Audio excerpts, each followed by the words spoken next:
Condition की। और इसके लिए कौन सा रूल काम करता है, ये थोड़ा सा इमेजिनरी सेंटेंस होता है, इसको आप ध्यान दीजिएगा कि ये ऐसी कंडीशन है जो पूरी होती यदि पहली कंडीशन पूरी होती तो। पर यहाँ पर बहुत सारा इमेजिनेशन होता है कि यदि मैं लॉटरी जीतूंगा तो सारे पैसे आपको दे दूंगा, संभव नहीं है, पर मैं बोल रहा हूँ ऐसा।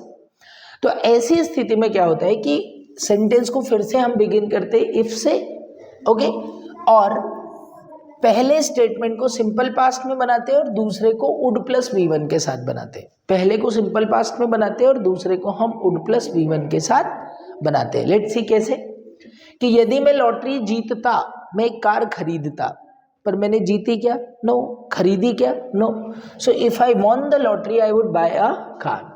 यदि मैं मोदी जी से मिलता, मैं उनकी तारीफ करता, if I met Modi ji I would appreciate him, मैं उनकी तारीफ करता, आई would appreciate him.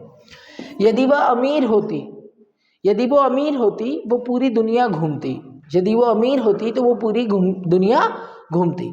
If she were rich she would travel all over the world. यदि मैं पक्षी होता मैं हवाई जहाज की तरह उड़ता।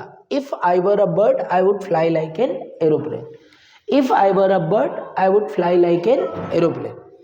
यदि परीक्षा कठिन होती, मैं परीक्षा पास में नहीं करता, यदि परीक्षा कठिन होती तो मैं परीक्षा पास ही नहीं कर पाता।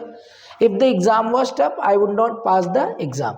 और यदि मेरे पास उसका नंबर होता मैं उसे कॉल करता। If I had his number I would contact him.